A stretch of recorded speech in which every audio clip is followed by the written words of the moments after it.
Good evening and warm welcome to the Smuggo and G show. It's just me tonight, but I've got two splendid guests to talk all things Arsenal.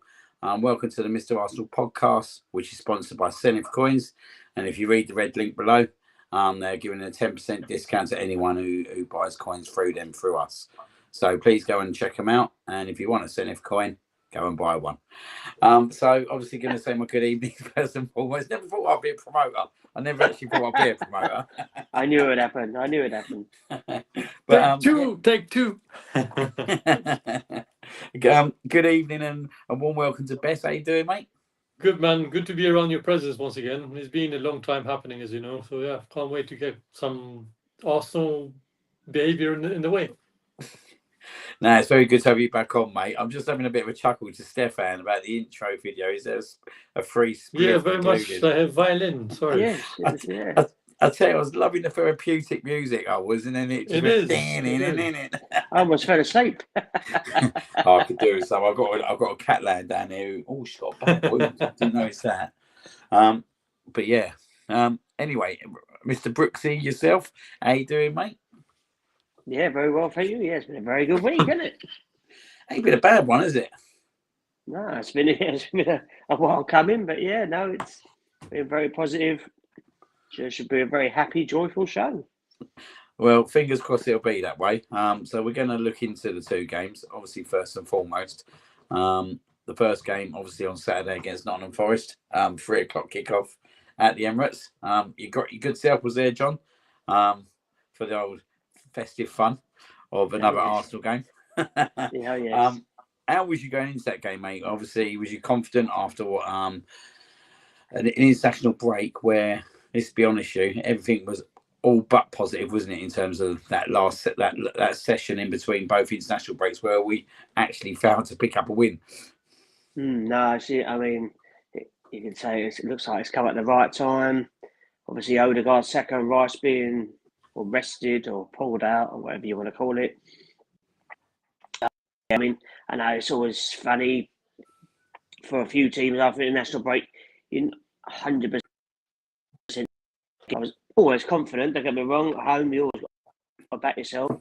And then, as you see with the team, there was a couple of surprises. And obviously, Forest missing Gibbs White and Chris Wood on the bench. Yeah, you thought, we should be all right. And, it turned out to be probably the most easiest, most comfortable win of the season.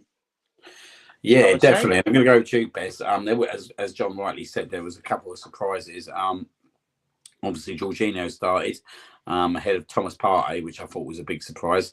I wasn't surprised about Declan Rice sitting on the bench. I thought that was a good decision by Mikel Arteta in terms of obviously being out for the whole international break. And I just felt that it was the kind of game that if we was going to get away with it, it'd probably be that game. But Gabriel Jesus starting up front as well was probably a surprise to everyone. Yeah. It certainly was. I'll kick off with Jesus without slating him too much because I've had his name kind of much fitted around my neck or my head, shall I say, in my last few podcasts. So I'll probably kind of say, seeing him on the team sheet, I was like, really? Sweet Jesus, you want him to play against Forest? When he's not firing no fronts, sadly, without being negative. Also, fan, I like some across the other side of, things which are without saying names. As you say, I completely echo Brooksy. We went to it, I think, with a calmer head. We looked like we mean business because when you see Merino starting, it means that clearly Arteta is ready to do rotation. And for me, I've said it many times, people actually look at me like, what the hell are you talking about? I say, rotation is important. To succeed for us, we need to rotate, right? And bear in mind, I was happy to see a defense, the way we looked from when I saw the defense on it straight away, like, we got this. When the defense is looking mean and lean and beautiful, I'll say this is a straight heterosexual man, shall I say this, in this modern day world. I know I sound like Brooksy now in a minute. But with Calaveras hair flocking around, his beautiful hair. Beautiful. Lovely. Same. I wish I had some more myself, actually. But I know the feeling, I'll keep this first segment brief without cutting everyone's time. This is the three of us. But basically I was like, yeah, mean defense, a good midfield, and then the rest followed as they did. But yeah, I'll keep my reservations for another obviously question. But yeah, we look good. I was happy to see the lamp bar Jesus, sadly. Like, it was a surprise to see Jesus, and for me, and I'll go to John, he needed a goal in that game, didn't he? He needed something, and he had a chance in the first half, didn't he, where he bent it just wide. But it just seemed, again, he was on the edge of things, weren't he? There wasn't nothing spectacular from him whatsoever. Nothing that you would have set them for. Havertz is going to worry about his position. It was pretty much what we've kind of seen from Gabriel Jesus over the season. And for me, like, I don't want to focus on too much of the negatives. I'm not saying it's a total negative, but the player that we brought in 2022 and the player that we see for the first 2-3 months of the season until he got picked up that injury in the World Cup to the player now is chalk and cheese, isn't it? It's just totally a contrast in terms of probably his fortunes in a lot of way, but maybe his confidence as well. Yeah, I think so. I mean, you can never accuse him of not, giving 100%. But yeah, you're right. It just the games just seem to pass him by. I mean, the amount of times in the game, with the Forest game, Odegaard, he's looking up, and you can see he's running the ball. You can see him looking ahead, and he's looking for the pass. And Jesus, yeah, as a striker, he drifts from wing to wing. Yeah, he's just. Yeah. If they can sell him, if they can get any money on him, I just don't see what he offers. I'm sure he's a great professional and very popular, but yeah, as you said, Havertz, you could see, that he wasn't there, and the difference he then makes the other night. He's always involved in the pass. He always seems to be in the right position. It's just chalk and cheese. It's a shame, but I mean, when you see the lineup, I think even when the team got read out, there was like, when JG, it's nice to hear, but it's just, he's just going through the motion. Yeah, he desperately short confidence. He's tried. I mean, he got a goal in the Carabao against Preston, and I presume when the Palace game comes up, he'll probably start him in that possibly. But yeah, you find out it's obviously Arteta has become very good at rotating. As I'm sure we'll discuss. I mean, his last two team selections have been absolutely spot on when you think about it, really. In the Havertz and Rice, they both had very good games every night due to having a good old rest. But going forward, is Jesus the solution? Definitely not. Yeah, it is. I think it is getting to the point where I think that potentially in January again, names will be linked. Where we can get that kind of player in January is to be seen. I don't believe we will, and I don't believe we can, and I believe it will be a summer jobby when we do probably look at that striker's position again. But I don't want to stem too far away from the fact of obviously what I thought was the main attraction on Saturday, which was our captain Martin Odegaard. Now we're talking about a player that's been out for a few months. He returned pretty much against the Chelsea game, played 90 minutes, which I thought was a feat in itself. But I thought he was absolutely incredible on Saturday, and for the player to produce that kind of performance after being out for a couple of months. Full well knowing as well that obviously the detriment it has been to the team in terms of losing Martin Odegaard, but also to the point where you just see how much we miss him in terms of what he produces on the pitch. If it's not his range of passing, it's him dropping deep for the ball. If it's not him dropping deep for the ball, it's him pressing the goalkeeper. He's literally everywhere, isn't he? And I thought he was absolutely fantastic Saturday, Bess. And what was your kind of thoughts on him? Because for me, that was definitely a 9 out of 10 performance. Okay, I'm going to keep this as professional as... Can I be a bit colourful tonight? Within reason, of course. Is that within reason? Within reason, I promise. He looked like a magician who clearly belongs in a ballet, like in Swan Lake, like ballerina basically, swimming there with his troupe, shall I say, beautifully fucking gliding. I'll keep that short.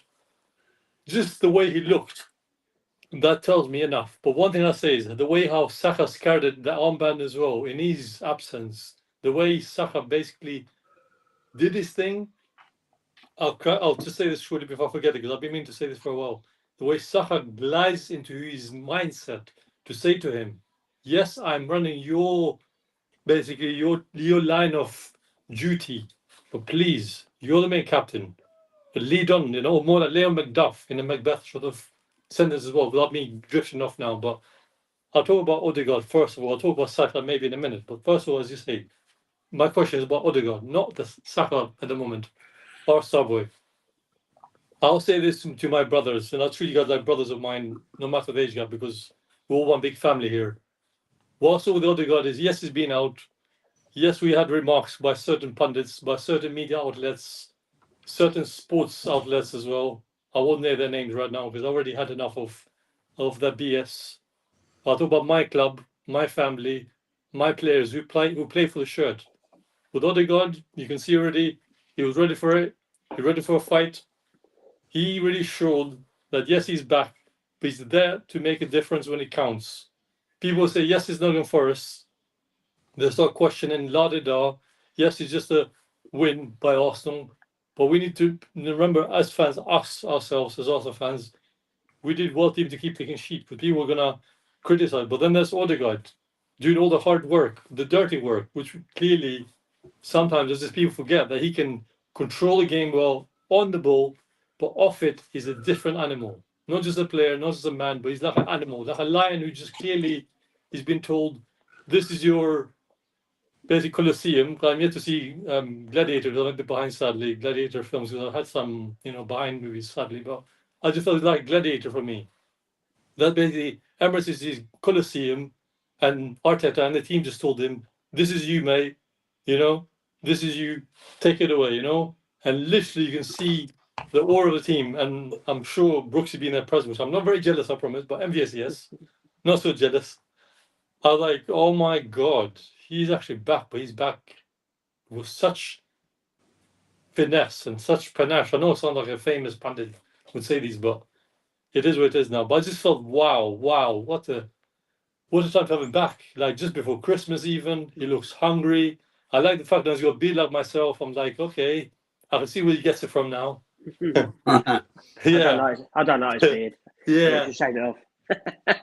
But he's going to be a father soon as well, bless him. So again, I won't keep this too long the first segment, I promise. I want to keep it as concise as I can. I just felt, wow, what a time to have him back. As Brooks alluded to the beginning with you both, Liam, so Nico D. Ian, the way he just came back to the squad, the way we integrated, I told people, let him not be rushed back. Let him be back to the squad. But the way we kind of like threw him in was so perfect. Just tell him, just jump there and just be you. Just be yourself. Forget about the negativity, which clearly he doesn't seem to faze him. The way he does it, my God. I mean, the sporting game, I'll crack on in a minute, but I'll talk only about the first one. I can make a whole basically hour about this. I just literally would like, since was the highlights after work, I thought, my God, he's back. But he's back because he's the heartbeat. He's the heartbeat of this squad and his team and this fan base who just love him for what he does. And I hope we can get to see another men's game somewhere. I've seen one this season, which was the Shakhtar Donetsk game. Sadly, he's been playing that one, but I just felt like he just looks so solid, so composed, even so calm, yet disciplined even as well. I don't know. I'm just lost for words with him right now. The way he's just come back and the way he's delivering like a different. The team looks more orientated in a good way. So let's hope we're careful as we are.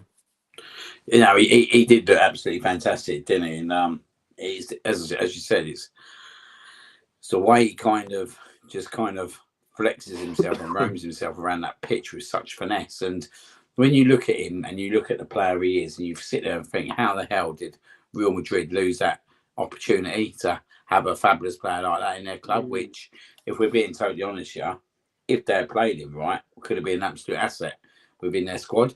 But John, like you was there at the game. I thought he was quite mind-blowing in terms of produce that performance, considering he'd been out for such a while. It's brilliant. I mean, he's just, like I said, we signed him at £30 million. Is just obscene. It's just, he's just ridiculous. So, like I said, he come back at a Chelsea game. He thought, he might start, he might get half hour. But to play the full 90 minutes and still be at the end of at the end of that game, almost assisting that chance. We nearly scored at the end, and he was still running then. And obviously, Norway did the right thing and let him not go there for an international break. So that's obviously helped. I know he was just superb Saturday. It's just the way he just gets the ball. It's just always looking to go forward. He has people around him. That little bit of skill he did in the first half where he just skimmed the bloke and he's just ridiculous. And Saka feeds off him as well, important to keep them both fit. If Odegaard especially, because he makes us tick. Well, that was going to be my next question, Stu. Obviously, he gets the ball to Bukayo Saka in the right positions, don't he? In the right areas of the pitch. He's got the capability to get him on the ball where he needs to get him on the ball, which was probably not seeing as much when he wasn't there. Them two are absolute world-class partnership together, aren't they? I mean, you can see, it's no coincidence that obviously Saturday's 3-0 win was our biggest win in the league. And then obviously we then smashed 5 on Tuesday. It's no coincidence that Odegaard and Saka are both back and firing, especially Odegaard. You can see it in some of the games we huffed and puffed and we scraped through a couple of games. But he just makes such a difference to the whole team. I mean, he just gives everyone such a lift. That's his non-stop running. His pressing is just ridiculous. And he's always geeing people up. He's absolutely superb. He really is. If he carries on and we win something, he is going to go down as one of the best Arsenal captains if he carries on, because he's just such an inspiration. He is. It's an interesting one, isn't it? Because when he was given captaincy, there were a few murmurs at the time. Was he going to be the right guy? But like you said, it's the way he conducts himself on the pitch, but also off the pitch as well. But he is a leader, isn't he? He is a leader. He does lead by example. You can tell he's respected by everyone within the club, and he's got that captaincy, that captain onus to him now, isn't he? Like he oozes being a captain. Something that probably a lot of people would have doubted when he was given the armband. No, definitely. I mean, there's quite a few people. Well, they're not on there now, but back in the day, we all were thinking Kieran Tierney was going to be like the next Arsenal captain, And back then, there was, no one was sure who it was going to be. And obviously, he picked Odegaard, and he's obviously run with it. But to be fair, there's a few other people in that team that could be captain. That is the good thing about this group. Saka, he stepped up. He could be captain very easily. Rice could be, Gabriel Saliba. Ben White could be. It's ridiculous. How many leaders we've now got in that side. Not to mention, there were lots of Calafiori's coming. Marino, Raya. There's such a big leadership group now. They've always talked about it, and it's brilliant. I mean, Odegaard is the key. He's the king. You can tell that, how much everyone loves him, and they just give him the ball all the time. That's how much they trust him. They know he'll do something with it. Now, Bez, we got everyone back fit now. Well, pretty much fit. Obviously, Ben White's out for quite a while. But we got Timber at right back, which I think it's going to be quite a harsh thing to say, but I don't see him being dislodged from right back, even when Ben White comes back, because you can see that partnership already with Timber, Saka, and Odegaard on that right hand side. And Timber got assist again he got assist on Tuesday, didn't he? He got a goal disallowed, which was shade offside on Saturday. Then you look at the other side, Calafiori. You think, that's probably going to be the two full-back positions, pretty much sewn up as long as they stay fit at the moment. But it's more in the midfield options that I'm looking at now, and I'm thinking we left our two first-choice centre midfielders on Saturday on the bench in Partey and Rice, and we went with Jorginho and Moreno, and I thought Jorginho had a pretty good first half, to be fair. I just felt that he was on a booking, and it was the right decision to make to kind of get him off and Thomas Partey come on. But what a strike that was from Thomas Partey as well. This is a guy that was dismissed at the start of the season. Got a few names that were very, very vocal in terms of Thomas Partey shouldn't be playing. But I think he's been our best player so far this season over the course of the season. And another fantastic strike from himself. Can I just say, everything that's happened with him on the pitch, out of it, is not my business to say anything what's happening with him out of it, because I don't need to say nothing. I mean, I'll say neutral in all respect to what's happening because the media like to fuel fire to the house that really they shouldn't. That should be a club matter, it should be a player matter, a person matter. So clearly, I'm not going to say nothing about that to clear that away. For him, I'll say the way he's come from the summer break, the way he started the season, I, for one, didn't say I wanted him to keep him. I said, let's assess his mental state of mind, let's see where he's at. I think we said it together even when we met, I think last spring, when we met each other, me, you, and Brooks and the guys. Yes, we can agree to disagree. Yes, he didn't have the best kind of season last year due to the injuries, of course. But right now, for the people who doubted him, not us, of course, Luke is laughing now because he's had a wonderful start to the season. I adore his mental state. The way he went to play for Ghana around my birthday time, late August, early September. People in question as well. He's gonna come back, jaded. The Wenger word is he used a lot those times. Tired, down. The man will not be down. He's played in the league for almost 5-6 years now. He's got a mental strength of a lion. He rose above it, and started to show me again. Rotation is key because he took off Jorginho, as you said. It was clearly why, obviously, tactical, because to avoid any needless certain cards, shall we say, because our Christmas card list is just growing another notch, it seems, from certain referees. I won't say names of them unless you give me a reason to say a few names. Definitely not Jonathan Brooks, not the Brooks we know, by the way, not the Brooks below me, but Leave me alone, yeah. Yeah, okay, Jonathan Moss. I'll say Jonathan Moss for now. But back to Partey, excuse me. The way he came onto the game on Saturday, the way he just jumped in now, you can just see this is my game. To show all the haters, I'll do the football so I let the football do the talking.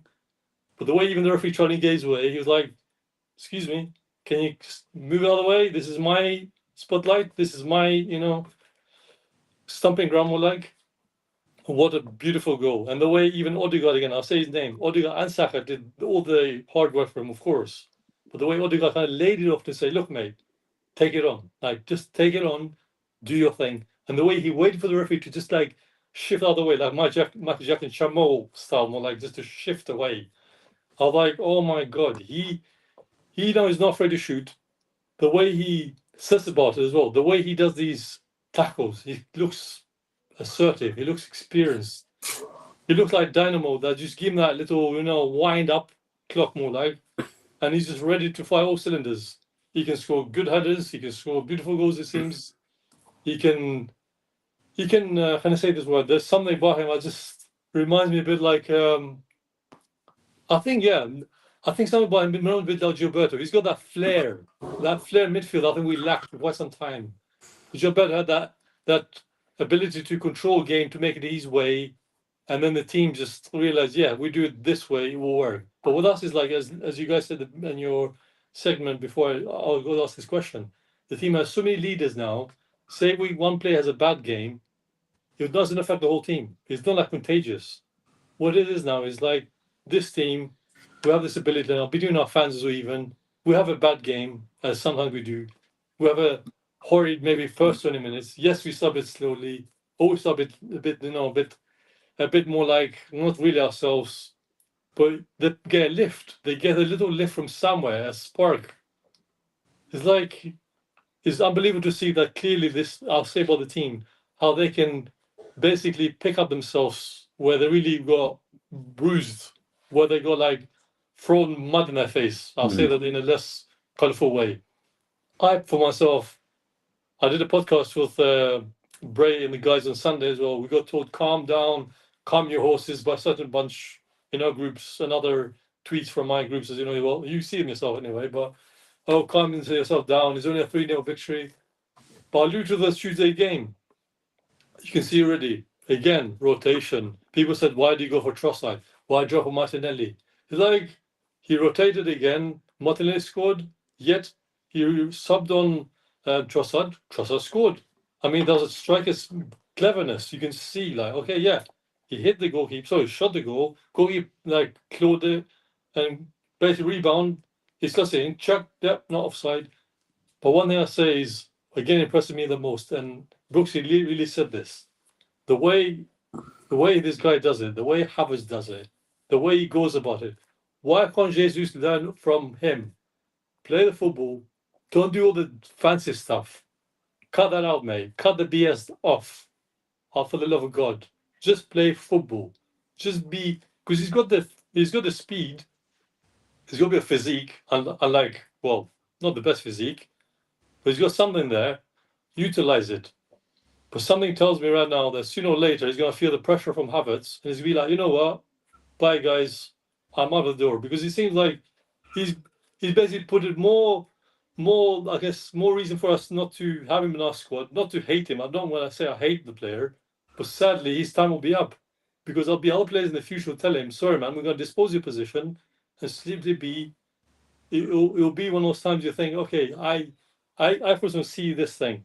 He sees Havertz a threat. He sees Trossard a threat. He sees Martinelli could play maybe one day as a striker, and who knows, maybe as a threat.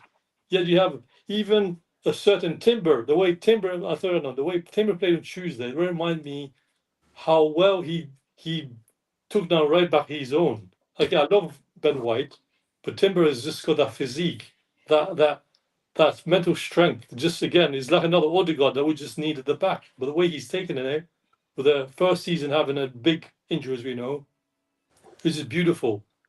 And obviously, I'll talk about the other side of Manchester maybe in a bit if I'm allowed to, but just the way he did, and then his twin brother did an amazing game on Wednesday night. I was like, wow, what a beautiful 2 days I had. I'm off this week, and this year I've had the best Arsenal week, personal myself, for a long time. I think since maybe 20 plus years ago now. It just feels great to be an Arsenal fan once again. Yeah, no, it is good to be an Arsenal fan again, and I think I was going to go on to the fact about Timber as well, in terms of his performances, because I do think that in terms of what he's kind of producing now, in terms of that role and what he's going to kind of offer the team moving forward, I think the more game time he gets, the better he gets. You know what I mean? And I think there's been a lot of stop start with Timber, in terms of he gets a few games under his belt, he picks up an injury, then he's out for a few games, then he's back, then he gets an injury again. But hopefully this time, Johnny's back, and he's such a good technical player, isn't he? Because he can play on the inside, he can play on the outside, he can come into midfield, he can go onto the wing. He's got a lot of options that he can offer to his team, hasn't he? Yeah, he's an absolute unit as well. He's crazy. Physically, he's like me and you, Liam. He's a fine specimen. Oh, you know how it goes. But yeah, but no, Carry on. Again, I don't feel left out. Another absolute bargain. Was he 32 million or something? Ridiculous. Yeah, I mean, if he can stay injury free, obviously it looks like he's fit and raring to go. They've managed him quite well. The last few games, bringing him off it when they have to. But yeah, going up and down. Yeah, I think you might be right when in regards to Ben White. Luckily, he can play centre half. But yeah, I think he's going to have this position locked in.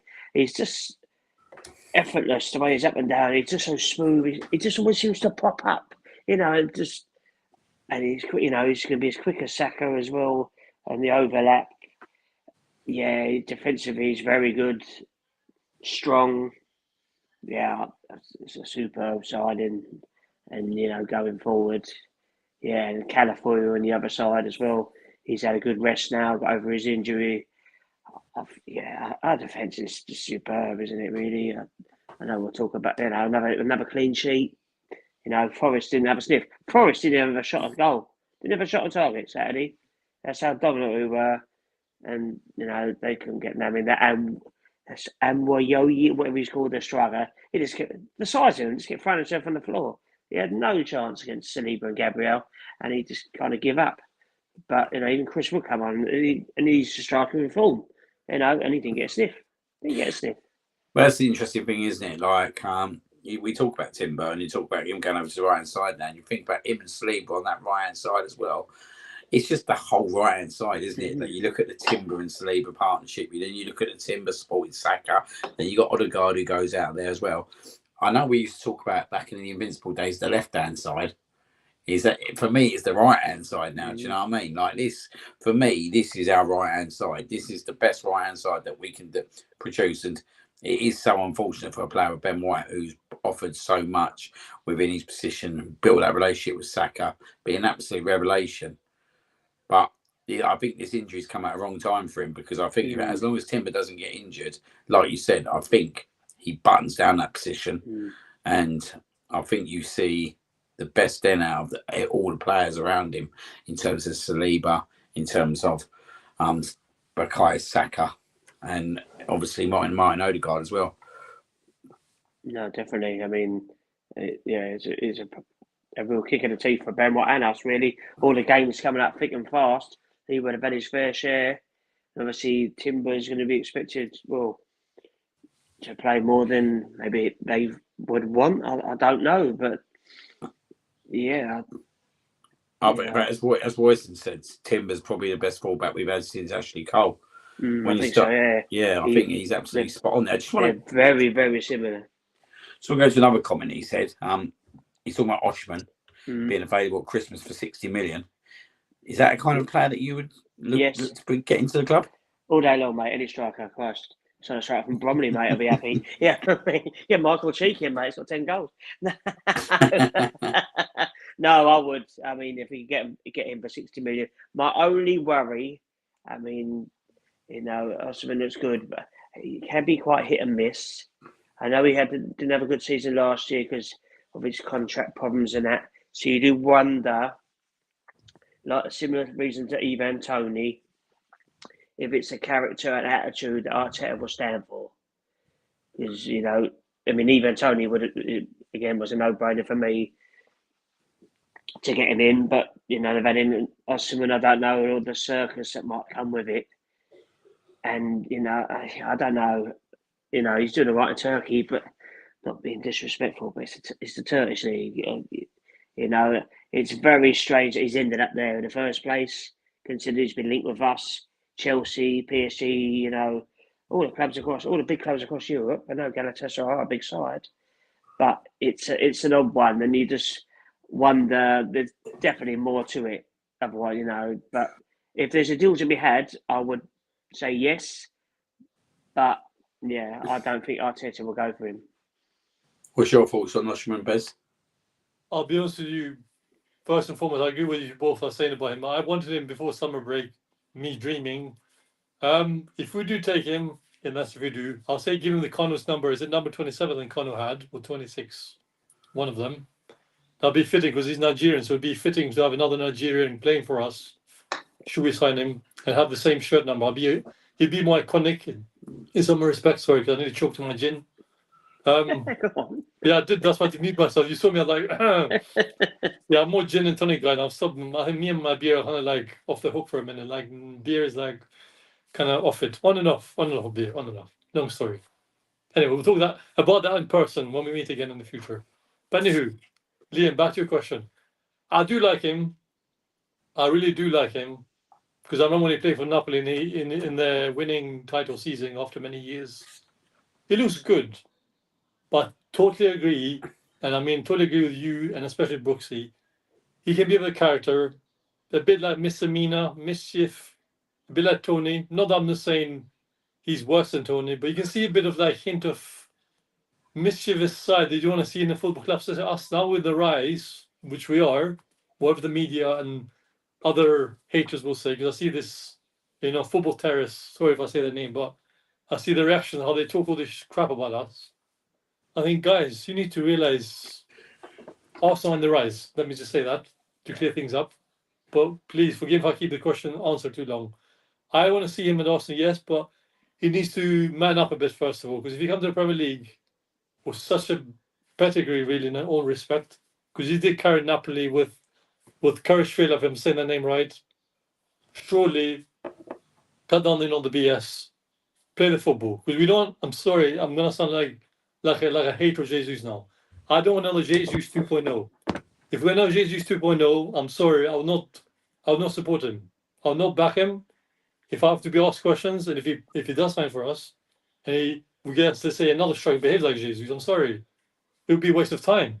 Because clearly our team right now unless you really, I don't sound rude, but unless you're the most unthinkable football fan there is, unless, sorry if I say this wrong, and I don't want to offend anyone that we know, unless you're a blind man, you can't see that. Our squad is really just missing a striker who will score and assist, but plays a team.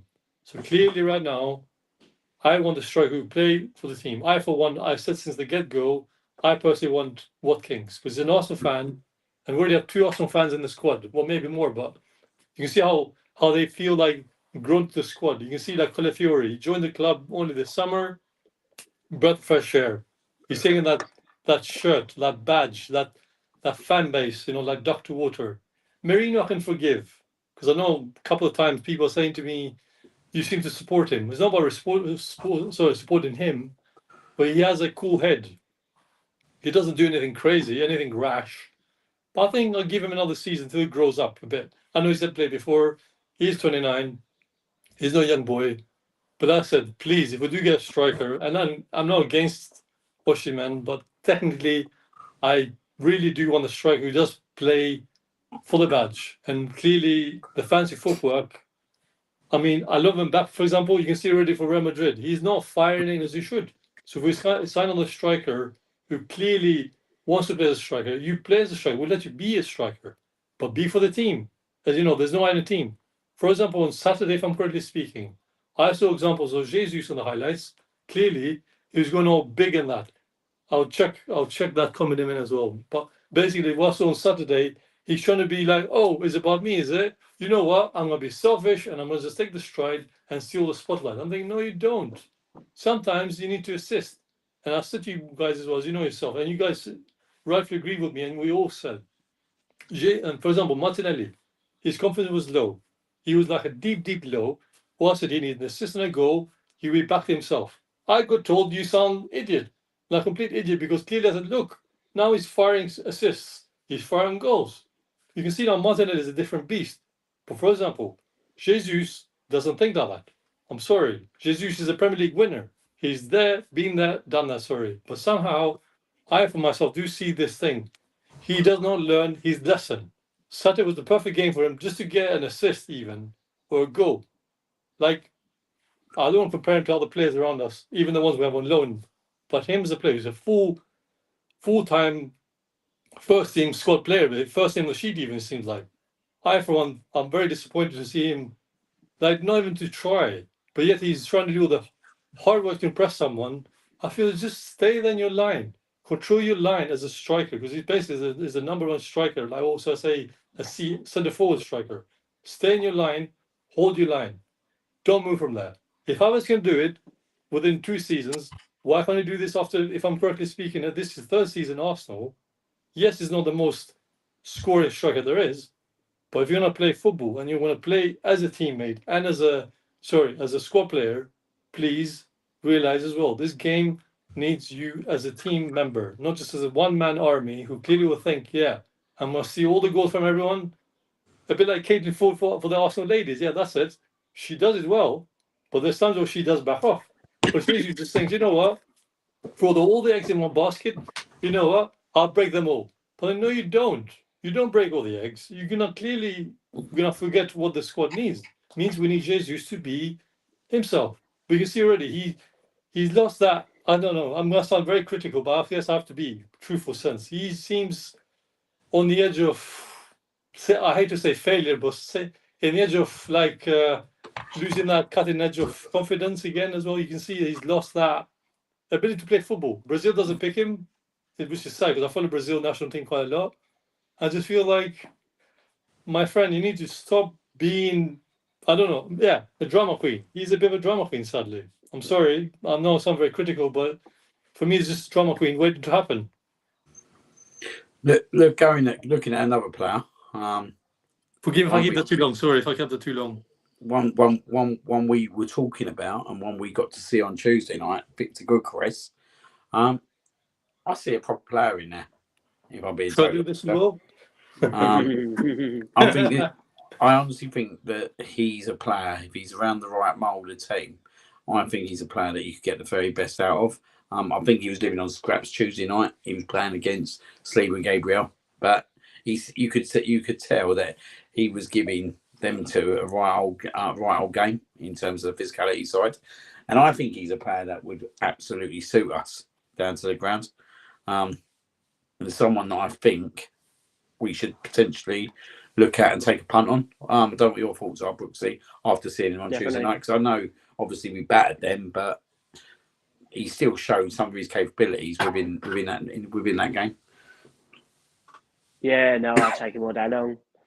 I think we discussed this last summer. We were surprised that, we didn't go in for him and no one else did. And this season, he's just been absolutely ridiculous. His stats, his goals, assists are just off the scale. And I know people go, "Oh, it's only the Portuguese league." But he scored a hat-trick against Man City in the Champions League, for goodness sake. You know, he had a right battle with, Saliba Gabriel. And makes it ask some Arsenal fans, "Oh no, I don't want to sign him," after seeing that. I mean, how about give our centre halves the praise for making him look so ordinary in certain spells, but in other bits, his pace. At one point, he run past. Who was it? I think it was Saliba or Gabriel. He just tore past him. He's very powerful. He's not scared of a shot or two. I mean, it's smashed a few miles over the bar, bless him. But yeah, he's a handful, right? He knows England. He's played over there. And not being funny, who wouldn't look good with Odegaard and Saka and feeding them balls? Would be a hit, because not on Saturday, the amount of times you see Odegaard looking forward for that, it's just that killer striker, and he is definitely that. I think what he does as well, right? What he would do, he will literally bully centre backs. There'll be some centre backs that won't want to play up against him. Like I said, you could tell that Gabriel was even in a game in terms of the physicality side of him. And I just think that what he would do is absolutely take out centre backs. And when you've got people like Saka and, like as Bez was saying, Martinelli back into form, do you know what I mean? I think they're the kind of players that would absolutely profit out of having him up front. Yeah, and definitely. Even if you had Havertz off him in some games, especially if you're looking for goals, I think it's a no-brainer. I do agree with Royce to know that I think United are going to be in the talk, are going to be in the melting pot regarding him, because obviously the former manager's their manager now. But why would you go there? Sorry. Well, that's the question, isn't it? Like when you look at where we are at the moment, you look at where they are. He would have a big long job to get to where we are to obviously fulfil what he want to achieve. Where I think if he comes to a club like us, I think he'll be the stepping stone in terms of us winning the league, us competing in the back end of the Champions League, us winning the cups. Do you know what I mean? I think this is the guy personally that I think we should go for, and I think maybe Man United are going to be in the melting pot, but I've got faith that Arteta can sell the club to him and try and get that deal over the line if there was possibly one, because I think he's the ideal candidate at the moment. Would you say January or the summer? Sorry? What would you reckon, in the January or? I think it'd be summer personally. I think if you said to me that we're going to go and get him in the summer, then I'd wait till the summer. Do you know what I mean? Because to get him in at the age, was he 25 at the moment? Like we're talking about, this is a player who's going to go into his prime. I think if you can get him into the club in the summer, then I think absolutely fantastic. Don't really see him leaving in January, but you never know, do you? Money talks, but the problem is the money to get him out of his contract in January is probably going to be a lot more than what it will be to get out in June, July. And Isak as well at Newcastle. There's a funny situation. That's another one. Arteta could go for one or the other. I don't know who he'd pick, but Isak would be interesting, especially what's going on with Newcastle and the financial. It's bizarre. They've got all this money, but they can't spend anything. They've got to sell players, and I could see him coming. Is that a Bez you would like to see, Isak? I'm kind of frowning, as you see by my face, because I'm thinking Isak would be great, but I know he's a big lad. Don't get me wrong. We need some physical in our defense, but as you guys say, Gyökeres offers that.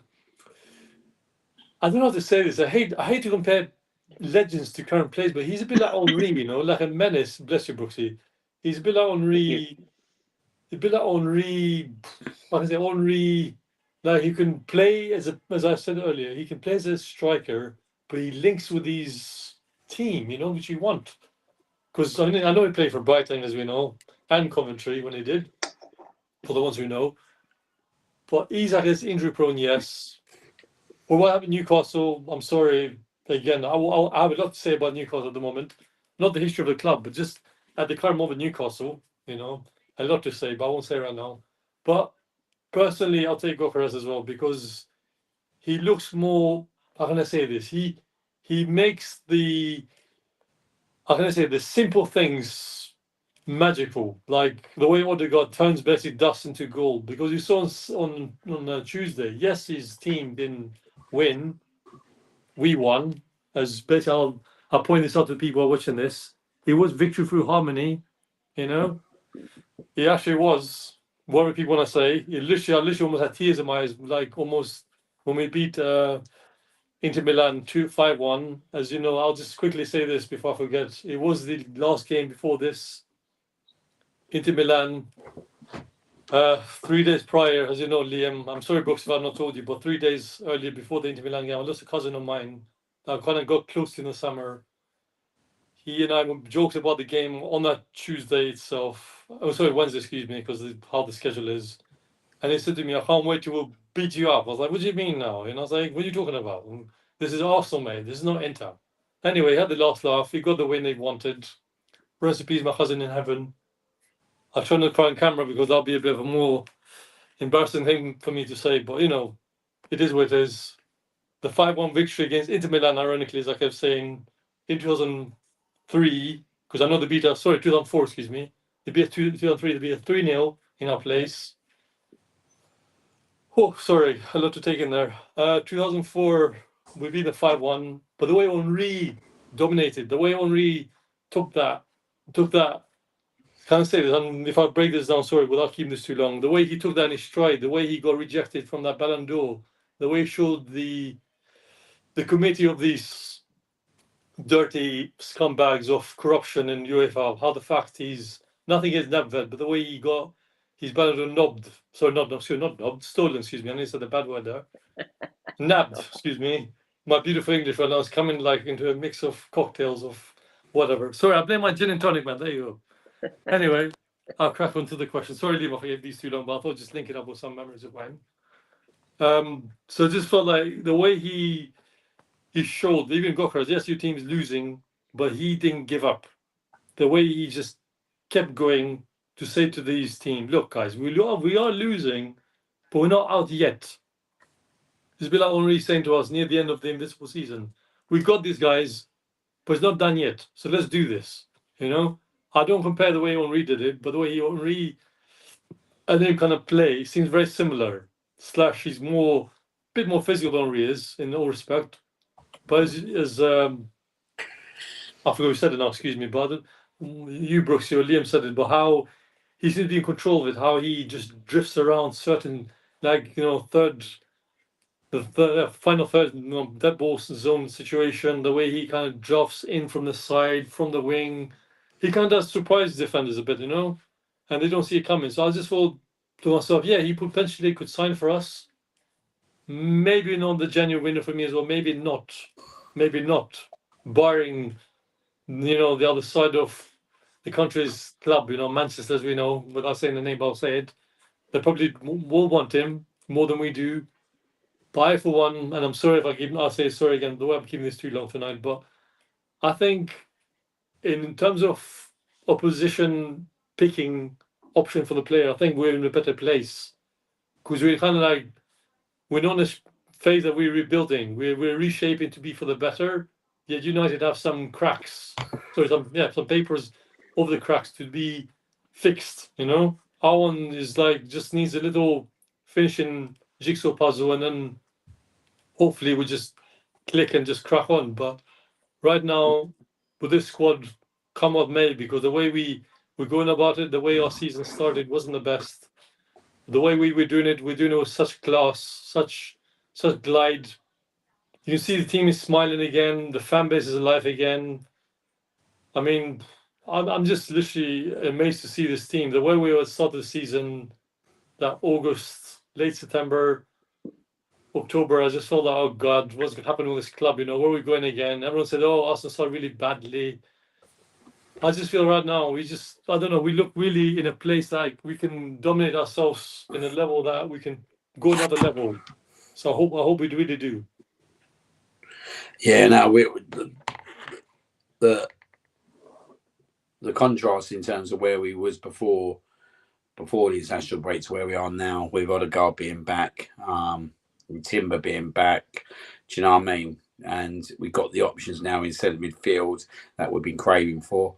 I think it's a good time, yet again, to be an Arsenal fan. I think we're going to hit a good moment again. I've got this feeling that we will hit a good moment again, because I can just see in terms of the sporting performance that there's a lot of confidence back in the team when you start seeing that you get 5 different goal scorers. In terms of in Portugal, for me, it's all good that you're getting different players scoring goals. Gives a lot more confidence. And you look at the run of fixtures we got, and we can't dismiss anyone. Do you know what I mean? Like, I know we went and battered West Ham 6-0 in their backyard last year. Absolutely beautiful, by the way. Beating West Ham at any point's beautiful, but beating them 6-0 in their ground was absolutely brilliant. But then we got to be realise that's gonna be a bear bug for them on Saturday, so we've got to be up for it. Do you know what I mean? We've got to go there and be focused and do the job in hand, because we do that and we go in there focused, we'll go and get the 3 points. But they're off the back of a really good performance at Newcastle, to be fair to them. So it's not an easy game Saturday. As I said before, teams like West Ham, Fulham, like if Man City play them, they're dead certs, because there's no rivalry. But when we go to play the West Hams, the Fulhams, the Palaces of this world, the Brentfords and all that, they're all London derbies as well. So I do think it's much harder for Arsenal to win a Premier League than what it is Man City, if I'm being totally honest. People will say, oh, yeah, but if they got Man United, Liverpool, yeah, but they're our rivals as well. So, do you know what I mean? I do believe that Arsenal, and probably any London club, would find it harder to win the Premier League than what Manchester City would, in terms of the rivalries have faced over the season. So there is some tricky games coming up. So we look at the games at West Ham, then we've got Manchester United and Fulham. So there you go already. There's 3 rivalry kind of games there.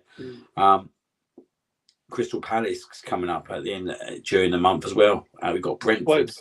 Twice. Palace twice. So you're looking at them fixtures, and you're sitting there and you're thinking, we should go and get the 3 points in most of them games, but we've got to be on top form. You know what I mean? We've got to be focused now.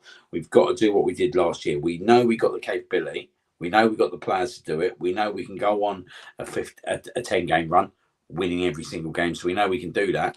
It's about going out there and doing it and scoring the goals with it and just growing the confidence. And I think what this weekend's done on Tuesday night, especially in Sporting, has put a lot of confidence back in this team. And that's what we want to see. Do you know what I mean? Because before the break, I thought the Chelsea performance, do you know what I come out of that, and I've said to you, didn't I, John, on the show, I felt I took away the last 20 minutes performance. I thought the last 20 performance at Stamford Bridge was actually very, very good, apart from the goal. Considering they scored and they were the home team, you'd expect it for them to kind of bang on our back door for the last 20 minutes. But it was vice versa. We went at them, and we should have easily scored at least 2 goals in that last 20 minutes. And that performance kind of told me, do you know what? Don't be too hesitant in terms of bringing a team down, because we haven't won that game. Actually, the performance is there. So I do think that with Odegaard back, I think, as Royston said, with Waneri, we do need to manage him correctly. It's not all, isn't it? Do you know what? Just keep bringing him on for 10, 15 minutes. Do you know what I mean? He comes on again against Nottingham Forest. He does exactly what he did against Leicester. He jinks a few players out of the way, shoots one wide, but this time he gets a second opportunity and he puts it in the back of the net. Now, this for me is a top talent. This is probably the best player to come out of, obviously, Arsenal, probably since Ashley Cole. Now, people say, oh, what about Jack Wilshere and all that? But Jack Wilshere never went to... How about Saka? Well, yeah, but I actually think, do you know what? I think he's got the ability to even maybe surpass that, and that's a big bold statement. Do you know what I mean? But I still look at Ashley Cole, because I just think that he was world class in his position for 10 to 15 years. Saka's definitely going to be that player as well. Do you know what I mean? So when you start looking at the 2-3 players, you look at Ashley Cole, you look at Saka, and I think this guy could be on that level with them. And I think that he's got so much to give in terms of the team. You look at him, you don't think he's 17. You think this guy's about 20, 21, 22, the way he's playing. Do you know what I mean? The confidence he uses. He's such a top talent that he's learning from the best as well. He's learning from Martin Odegaard. Like, he's coming on. Like, imagine that, taking Odegaard off, and then you got one Airy coming on. Like, you can't get much better than that. And hopefully now, with him getting 10, 15 minutes in the Premier League and in Champions League, if Odegaard's not in the team again, hopefully Arteta then does the right thing and plays this guy now. So, and there's no disrespect to Trossard, but Trossard's not that player. You can get away with him in a game at the Emirates, but when you're going away to Newcastle, when you're going away to Chelsea, when you're going away to Bournemouth, he's not that player for you. So hopefully now with one area getting the 10, 15 minutes, getting the goals and all that, we won't see that again. But he is a top talent, and he can go wherever he wants to go. And I think it's down to Mikel Arteta to personally nurture him in the way he needs to be nurtured. He doesn't need to be thrown in to play every game at the moment. Absolutely not. I think Arteta is probably doing the right thing in terms of the way he is. But I think at some point, he's just going to have to let him go and go, there you go. How they get him and Odegaard in the team, I don't really know at the moment. Can you do it? I don't really know. But if you could do it somehow, bloody hell. Like, could you imagine? Can you imagine if you got both of them in the team in games? I think there'd be so much creativity there, but you would probably need that defensive midfielder just to sit and do that. And we've got that now. We've got that in Declan Rice. You know what I mean? Thomas Partey. I'm not sure he can do that when with two players like that around him. I think he needs some legs around him still. I think if you get away with Declan in the team, and then you've got Moreno as well, and I think he's been like very positive. Moreno, like, do you know what I mean? Done really well against Liverpool. I think he will be he's a good asset to have in the team. Like, now you're seeing that we can leave Partey and Rice on the bench, and we still go and beat a team 3-0. Do you know what I mean? So there's a lot of decent options, but just want to quickly tap onto Sporting Lisbon. So I know we ain't got much time. I do want to go to West Ham quickly, so this will be a quick one to you both. With the Sporting Lisbon performance, what was the best? What was the best thing that you felt that come out of that performance, that game? Because when you look at the team lineup, that's probably the team lineup that we'd say is literally really, really close, if not to our best team now. What would you say was the difference in terms of us going to Sporting Lisbon to us going into Europe over the last 2 years and not really doing much apart from probably getting an odd win here or there, but we haven't been scoring goals away in Europe, have we? So I'm going to go to you first, John. What do you think was different? I think they just played with the handbrake off. It was just completely different to what, like the Inter Milan away game. They huffed and puffed. But Odegaard, they come on right at the very end. But it was just like watching the Arsenal, of like last season when we started battering teams. We mentioned this a few times. We were thrashing out your Burnleys and Sheffield Uniteds, and it was just the confidence going through the team. I think from the 3-0 win the other day, Odegaard being back is a massive boost. I think once we got the early goal and then scored again, and they just looked so full of confidence, and they just absolutely steamrolled them, didn't they? Lisbon didn't have a chance, mate. The poor, was it Arroyo or something, the fullback, and Diamande, who should have been sent off, by the way. I mean, they just had a bloody nightmare. They just couldn't cope with us. We're just all over them like a pack of wasps, It just absolutely destroyed them.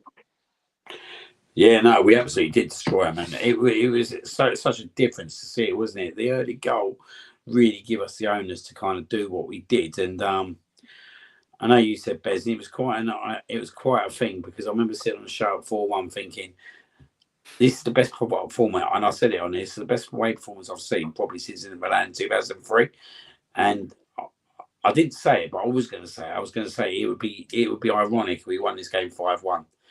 Because obviously I don't remember many away games, maybe apart from the Real Madrid, where we went there and won 1-0. I don't remember a away game in Europe in the Champions League against a decent side that we've kind of decimated ever since the Inter Milan game. Do you feel that that's going to give us a lot of confidence now going into the back end of the Champions League? Like, you look at where we are now, sitting in 7th. I think that it's in our hands to get the top 8 place now. When you start looking at the next 2 games at home against Monaco and Zagreb, and you got a general away in the last game, surely we can get the top 8. 100%, because this one I definitely will keep as short as I can. I swear to God, the way the midfield looked on Tuesday, I was literally standing thinking, wow, the midfield just simply be right. One does this, one stays in, one does the wizardry, as we know, because he's clearly a magician. He's basically Harry Potter. For me, I was like, wow, like Harry Potter exists. Bear in mind, this went glossy to God. But the way we played, and as you guys say, 5 different scorers, yes, but the midfield for me, that's what I'll say.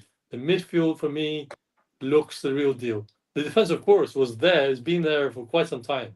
But seeing a midfield that we can rotate, and you have such an impact to the game, from start to finish, and yet that we have now the media going a bit quiet again, and seeing the haters going quiet again, is bringing such a big damn smile on my face. And I'll just tell people, do I look like I give a damn? I'm sorry, because I'm an Arsenal fan. I ask people hugging my sleeve. They tell me, don't get all personal about it. I won't get personal. I've suffered. My mate Liam here has suffered. My mate here, John Brooks, has suffered. My other mate G has suffered. My other mate down the other side of town, other side of the country, in Scotland even has suffered. So you tell me right now, don't be sick, don't be arrogant, don't be this. I mean, hold on a minute. We have a reason why we're back making noise. I swear to God, the other day, because I watched the ladies, and I'll keep this brief, this one, I promise as well. I walked down from Barnet to my the ladies' game against Juventus. I saw the toilet hole. I was like, hold on a second. That can't be it. That's the Emirates. And I thought to myself, no, it's not. That's the toilet hole down in North London, the east side. I was like, oh my God, what an ugly thing that is. So I'm like, I thought to myself, just pipe down, go to the ladies' game, enjoy yourself, which we won. Fair enough. But Tuesday again, bear in mind, I'm away from all the drama because I have some certain fans at work, which, they like to make noise. Oh, Arsenal, oh, this. I'm thinking, just look at yourself in the mirror one morning and tell me right now, Arsenal right now is there. We're fighting against the big boys, whether you like it or not. Yes, we are back. Not fully yet. For me, not fully yet. But we're on the right track. Let's stay there. But let's take one game at a time, as I said last season. We're on the right track, but keep it there. Don't lose your flow, but please do your thing as you did last season. Just keep doing your thing and let football do the talking. And forget about the haters, because the haters are there to bark. So for me, thank you very much. Till the next one, And as you say that, to the next one. The next one is, as I said, thank you.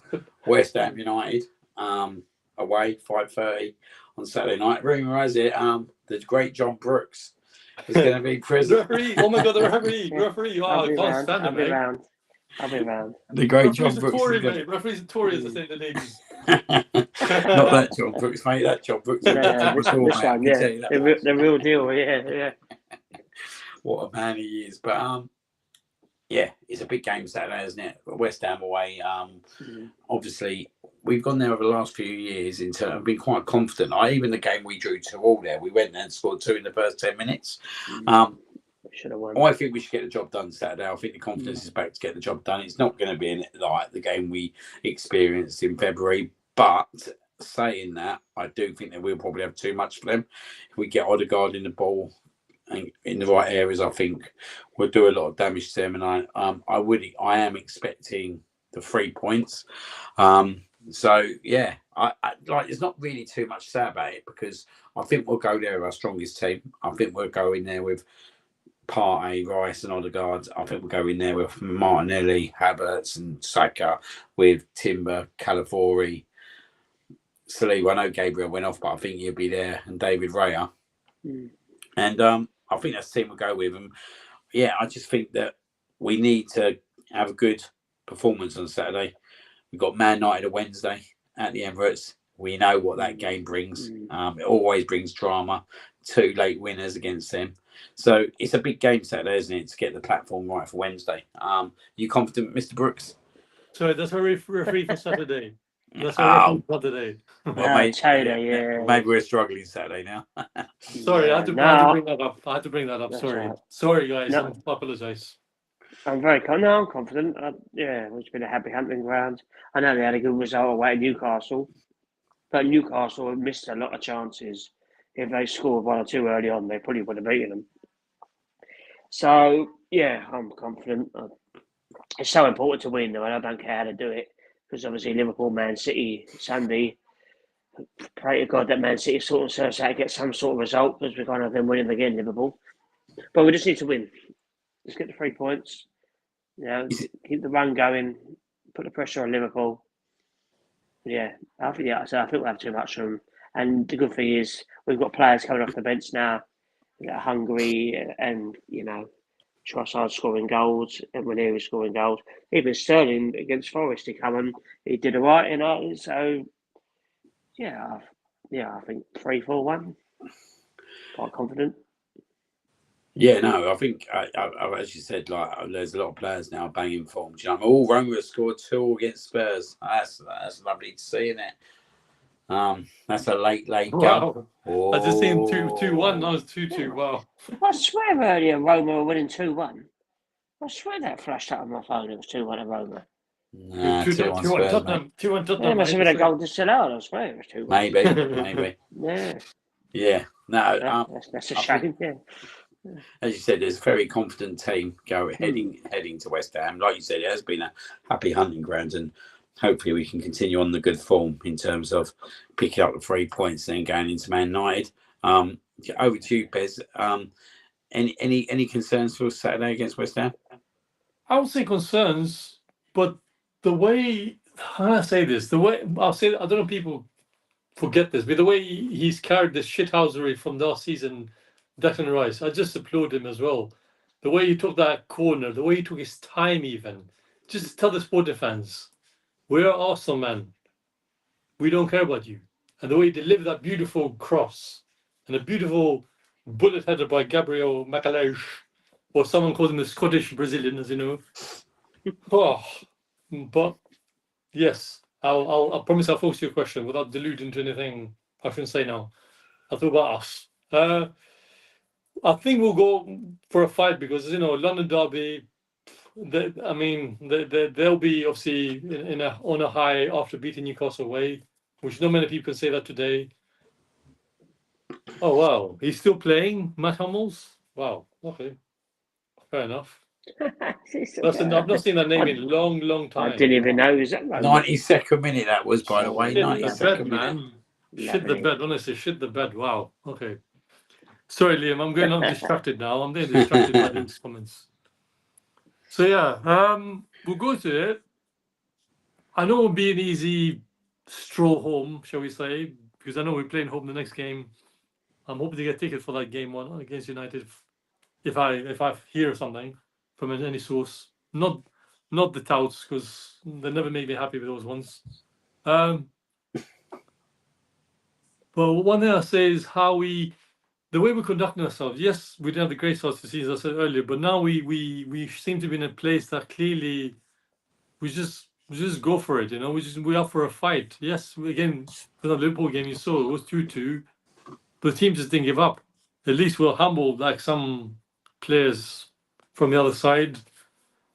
Let his words eat him now, because it seems like since he's been saying to us, be humble, to our manager, he seems being on a not so much in a winning streak the last 6 or so games. I've been seeing the bus 115 around Barnet driving centre the last few weeks, thinking, is that a sign? I don't know what it is.